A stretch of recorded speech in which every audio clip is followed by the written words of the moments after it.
Chega de moleza, vamos trabalhar e ser fé, defesa da fé.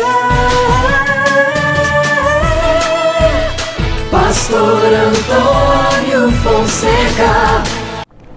Olá, você que gosta, você que ama, você que quer aprender a palavra de Deus. Hoje, mais uma aula de reforço. Chega de moleza, vamos trabalhar.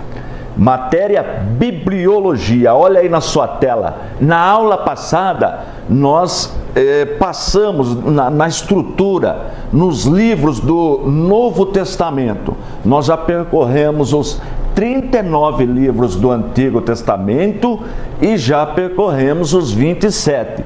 Agora nós vamos aprofundar em cada livro. Nós vamos descobrir quem foi o autor, em que época foi escrito e de que assunto trata o livro, sobre que assunto ele trata. Hoje nós vamos começar a aprofundar um pouquinho em bibliologia. Mas antes, vamos recapitular os livros do Novo Testamento, pelo menos uma vez?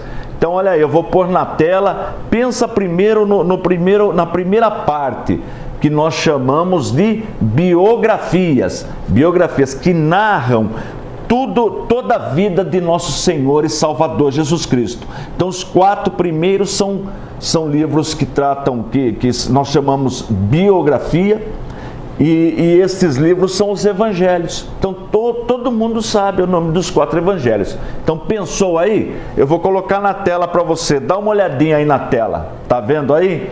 Mateus, Marcos, Lucas e João, certo? Então essas são as 4 biografias, ou seja, os 4 evangelhos. Essa é a primeira parte. A segunda parte, lembra da segunda parte? É o livro histórico.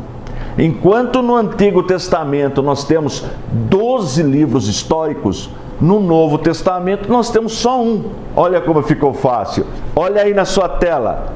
Atos dos Apóstolos, e podemos chamar também de Atos do Espírito Santo, porque nós vemos a atuação do Espírito Santo, o Espírito Santo conduzindo, o Espírito Santo orientando, enviando, ou seja, podemos chamar de Atos dos Apóstolos ou Atos do Espírito Santo. Muito bem. Depois vem a terceira parte, que são as cartas eclesiásticas, as epístolas eclesiásticas, ou seja, as cartas que Paulo redigiu e enviou para as igrejas específicas, igreja de Roma, igreja de Corinto, igreja de Éfeso, Colosso, Tessalônica. Vamos ver a sequência das cartas? Memoriza aí, você lembra da sequência? Eu vou pôr na tela para você, olha aí na tela, muito bem. Então a primeira carta aos Romanos, a primeira carta do bloco de cartas de Paulo vem nessa sequência no Novo Testamento. Romanos, depois tem a primeira e a segunda que ele escreveu para os irmãos de Corinto, ou melhor, os irmãos de Corinto, né, da cidade de Corinto. Então aos coríntios, que é quem residia na cidade de Corinto. Gálatas, Efésios, Filipenses, Colossenses, 1º, 2º Tessalonicenses. Agora eu coloquei Hebreus. Por que eu coloquei Hebreus? Se você pegar a sua Bíblia, na sequência no Novo Testamento, Hebreus vem depois das epístolas pastorais na Bíblia. Vem depois das pastorais. Acontece que Hebreus é uma carta dirigida aos irmãos hebreus. Por isso que, para ficar didático, eu coloquei a carta junto com as epístolas eclesiásticas. Tá? Tirando Hebreus, as demais cartas eclesiásticas, todas foram escritas por Paulo. Só Hebreus que é autor desconhecido. Muito bem. Bom, depois destas cartas, nós temos as cartas pastorais, dirigidas a pastores. Então vem a primeira e a segunda carta que Paulo escreveu para Timóteo, a carta que Paulo escreveu para Tito e para Filemão. Então pronto, aí na sequência do Novo Testamento vem Hebreus, mas só que eu coloquei antes só para colocar na parte de cartas, epístolas eclesiásticas dirigidas a igrejas. Muito bem, agora olha aí na tela de novo, vem aqui as cartas, as epístolas universais. dirigida a toda a igreja, não é uma igreja específica, por isso que é chamada Epístola Universal. Então nós temos Tiago, a primeira e a segunda de Pedro, a primeira, a segunda e a terceira de João. Aí nós temos Judas, né? Tiago e Judas são irmãos de Jesus, irmãos do Senhor. Aí encerra as cartas, as epístolas universais ou cartas universais. E agora entra o quê? A última parte, que é profecia. Enquanto lá no Antigo Testamento nós temos 17 livros proféticos, no Novo Testamento nós só temos um, Apocalipse, que pode ser traduzido como revelação, tá bom? Então olha aí na tela, Apocalipse. Bem, aí nós concluímos todos os livros do Novo Testamento. Lembra que eu falei para o senhor, para a senhora anotar no papelzinho por bloco? Primeiro bloco, biografia, coloca lá os 4. Segundo, histórico, Atos. Depois as epístolas eclesiásticas. Depois as pastorais, as universais e profético, que é um livro só. Então, se anotar separado, a mente, ela assimila melhor, você aprende melhor. Mas por que eu preciso decorar e dominar isso? Para facilitar o manuseio da Bíblia. Você está na igreja, o pastor fala assim, olha, vamos ler em Atos dos Apóstolos. Você já sabe que é no Novo Testamento. Se você abrir em um dos evangelhos, você já sabe que é na sequência Atos dos Apóstolos. Se você abrir a Bíblia em uma das cartas, você já sabe que você tem que voltar. Não adianta ficar procurando Atos dos Apóstolos no meio das cartas. Não vai encontrar nunca. Também não adianta procurar Atos dos Apóstolos no meio dos evangelhos. Também não encontra. Nem no Antigo Testamento. Por quê? Porque ele vem depois dos evangelhos e antes das cartas, tá bom? Então por isso que facilita. Se você colocar do jeito que eu falei, escrever primeira parte, Mateus, Marcos, Lucas, João, cola lá na geladeira, cola no carro, lá no porta-luva, de vez em quando você dá uma olhadinha, aí você vai assimilando, vai aprendendo, e quando você vai recebendo mais informações, você já sabe, você vai adquirindo habilidade para manusear a Bíblia. A palavra de Deus fala, Paulo recomenda, né, que o homem de Deus, aquele que quer atuar no ensino da palavra, precisa manusear bem a palavra da verdade, a espada da verdade, que é a palavra de Deus, tá bom? Bem, agora nós vamos entrar na aula de hoje propriamente dita. Nós vamos começar de novo, lá no Antigo Testamento, nos 5 primeiros livros da Bíblia. Tá lembrado? Só que agora nós vamos aprofundar um pouquinho. Nós vamos ver realmente, com um pouquinho mais de profundidade, o conteúdo de cada livro.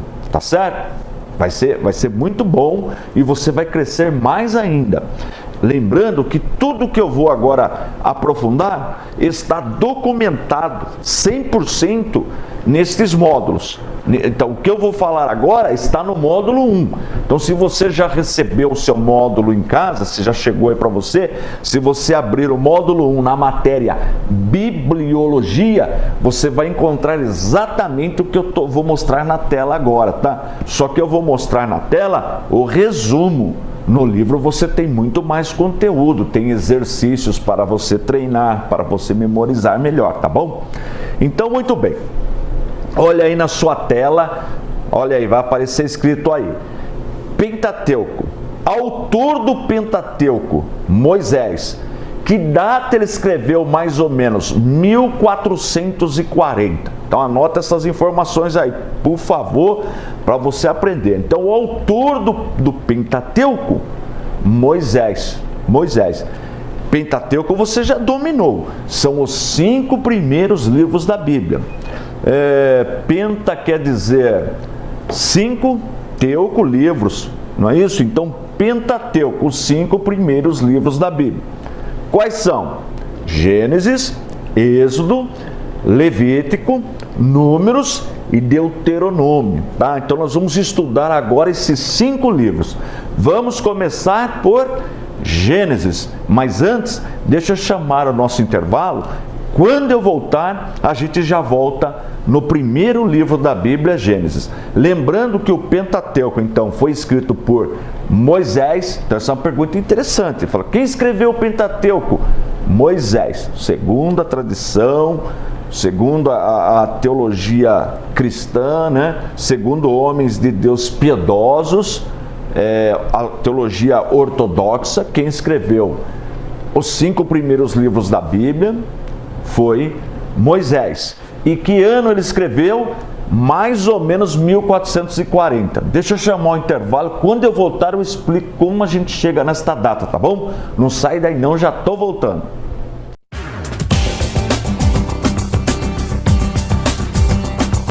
Olá pessoal, vamos trabalhar mais um pouquinho? Aula de hoje, bibliologia, que bênção, quanta coisa a gente já aprendeu. Nós já demos uma passada em todos os 66 livros da Bíblia, agora nós vamos estudar um por um. Então nós estamos agora no Pentateuco, nós já sabemos que o autor, 5 primeiros livros da Bíblia, você já sabe quem foi o autor, você já decorou, Moisés. Agora, ano, eu disse 1440, mais ou menos, aproximado. Por quê? Lembra que eu ensinei que a cidade de Jericó, os muros da cidade de Jericó caíram no ano 1400? A arqueologia é uma ciência que vai lá desenterrar culturas antigas, cidades antigas, e ela já desenterrou a cidade de Jericó e descobriu aquela cidade da época de Josué. E ela catalogou, ela documentou, é uma ciência, ela documentou isso aí com o que eles encontraram da cidade de Jericó. E a data que a arqueologia catalogou, documentou, foi 1400 antes de Cristo. Muito bem, então raciocina comigo. Se Jericó foi destruída em 1400 antes de Cristo e ela foi destruída por Josué que destruiu, que Deus ordenou para Josué, que eles deram voltas em torno da cidade e os muros caíram. Tá lembrado disso? É só ler no livro de Josué. Bem, eu sei que Josué foi o sucessor de Moisés, não é isso? Josué foi o sucessor de Moisés. Moisés ficou 40 anos no deserto conduzindo o povo. Olha só, ele ficou 40 no palácio, 40 no deserto, ali pastoreando, vivendo com o seu sogro, com a sua esposa, Zilpa, com o seu sogro, Jetro. Então eles ficaram ali naquela região.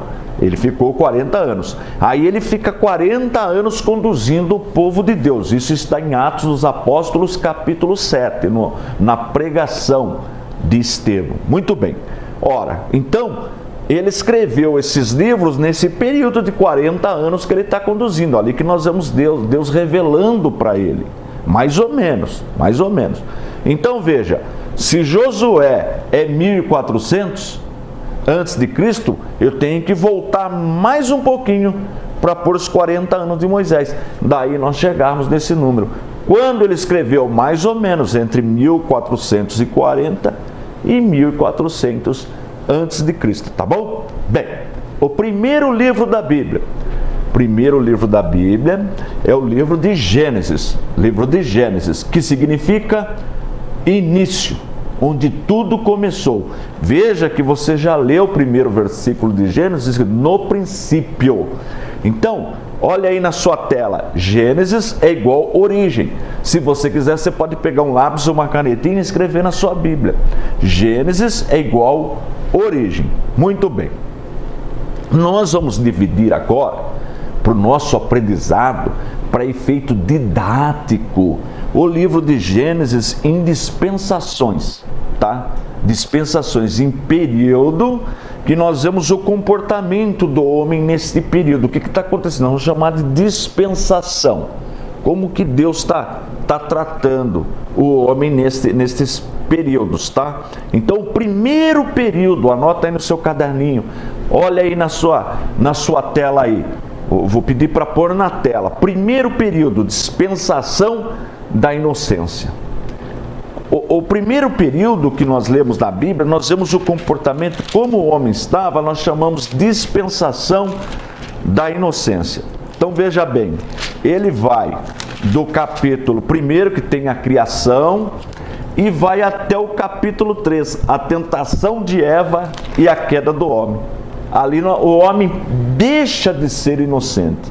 Até então, o casal, Adão, Eva, essas duas pessoas eram inocentes.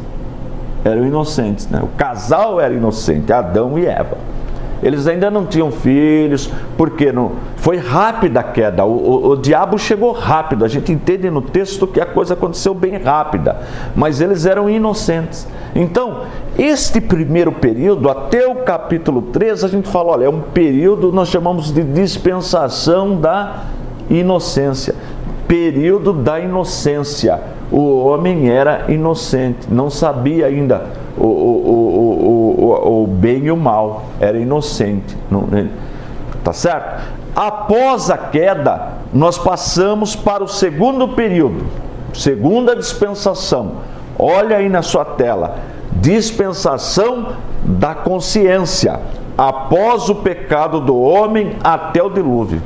Só para efeitos didáticos, aí o homem agora é consciente, ele deixa de ser inocente, agora ele conhece o bem e o mal após a queda. Então, se você ler até o dilúvio, você vai estudar esse período que nós chamamos só didaticamente. Tem gente que não concorda, não tem problema, mas é só para efeito de aprendizado. Então, primeiro período até o capítulo 3, a inocência do homem. Rapidinho para ler, em 15 minutos você lê tudo.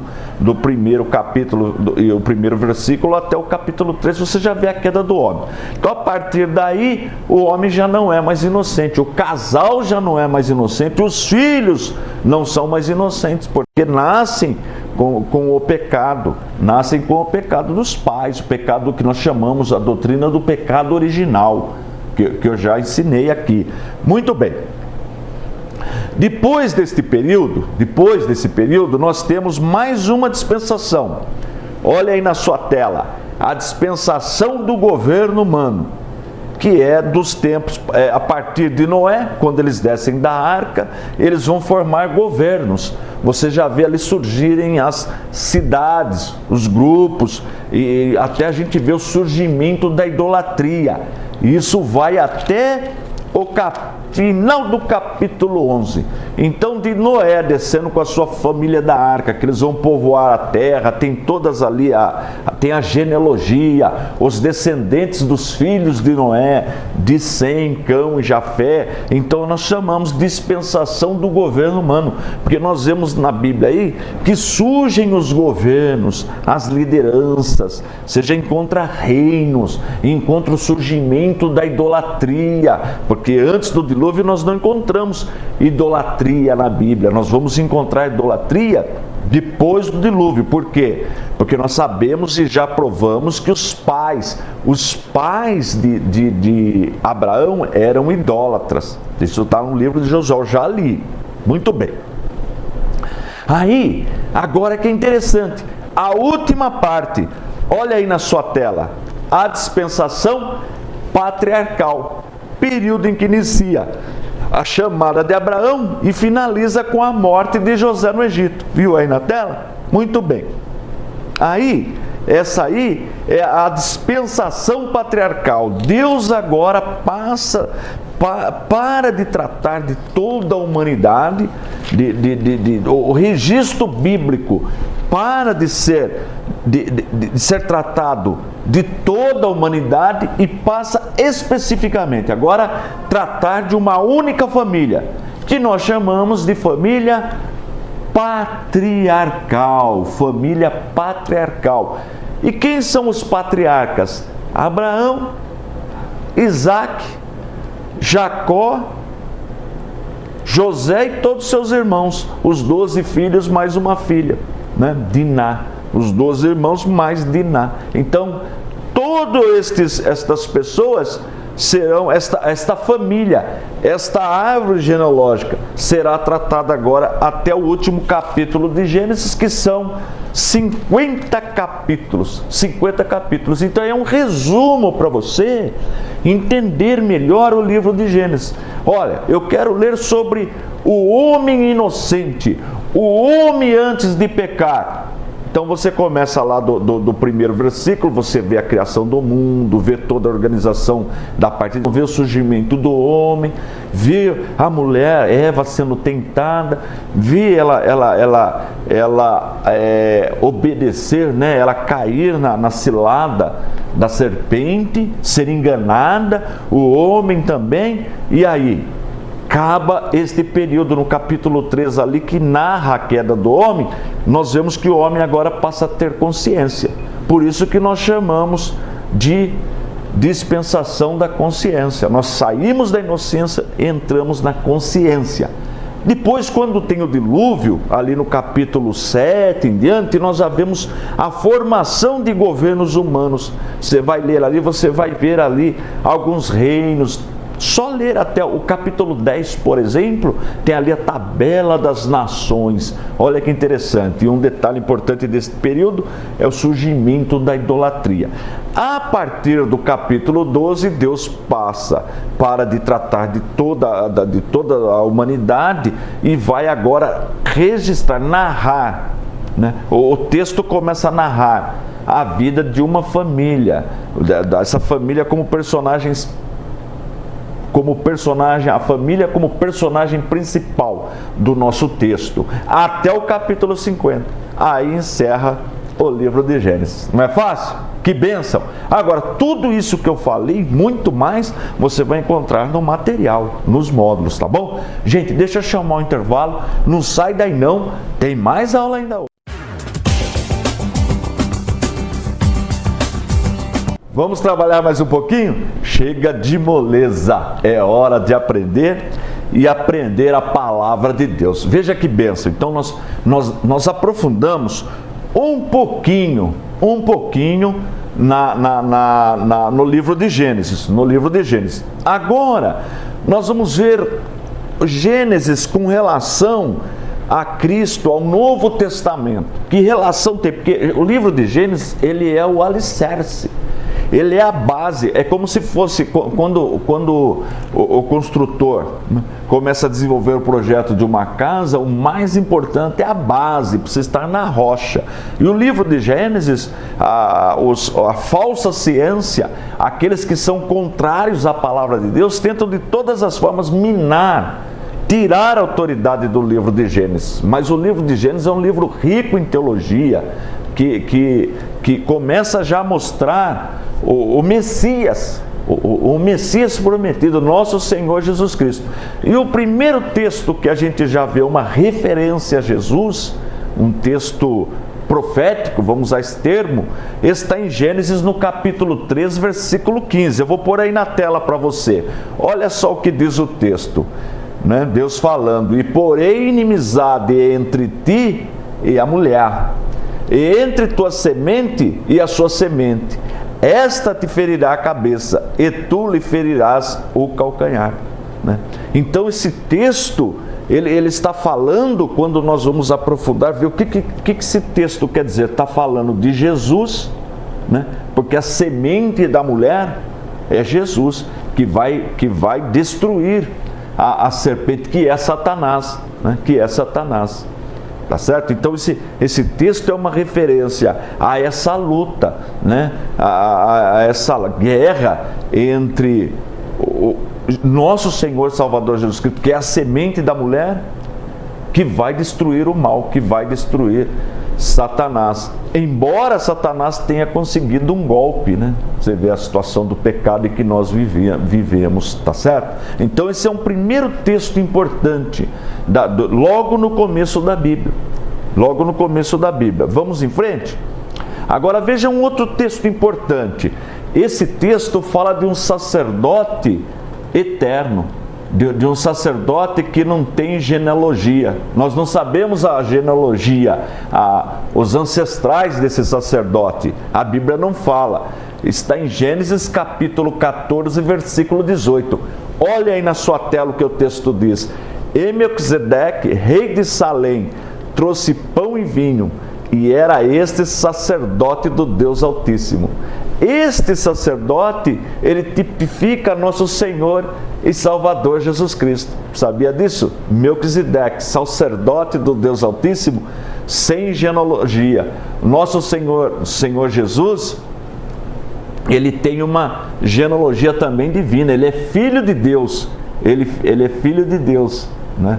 Então ele tipifica também, ele é da linhagem de Melquisedeque, né? Sacerdote do Deus eterno. Então esse texto também fala um pouquinho, se você for lá em Hebreus, comparar com Hebreus, vai falar que Jesus está envolvido nessa linhagem sacerdotal, sacerdote do Deus Altíssimo, tá vendo?